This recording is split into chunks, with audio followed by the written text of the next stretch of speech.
Welcome to the online video that pairs with the technique department in each month's magazine. I'm Talmadge McLaurin, publisher of Florist's Review. This month's technique is about the clay pot, the simple clay pot. They come in all different shapes and sizes. This is a traditional shape, and these are miniature versions of the clay pot. You can buy them at craft stores or at wholesale houses. And the idea is to take a vase, a clear vase, with an arrangement in it, and to accent that with a little piece of burlap.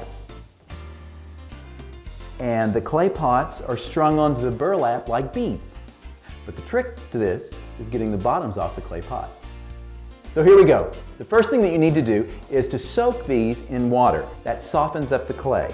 So once they're really soaked well, here's one that I've had in for a while, I'll take my knife, and rather than trying to cut the clay, you should scratch it away. First I want to even it off on the bottom so it's flat.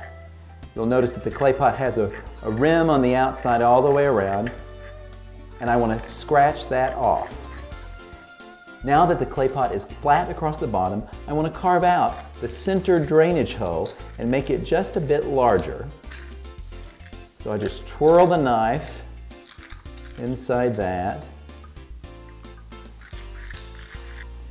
Next, I'm going to take needle nose pliers and take tiny little chips along the edge. This you should also do slowly. Don't be too ambitious or you'll crack the pot.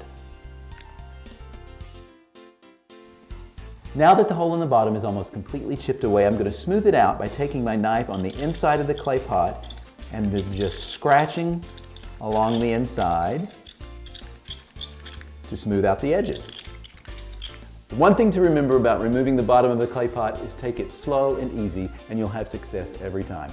Once the bottom is removed, there's all kinds of things you can do with it. Putting them onto a vase as an accent, or even using the clay pot as a napkin holder for a garden party is a wonderful idea. If you like clever centerpieces and table settings, let me recommend my book, Flowers for the Table. There's a year's worth of wonderful ideas, and in fact, on the cover, there's napkin rings made out of clay pots. Click onto the bookstore and get your copy today. We'll see you next month.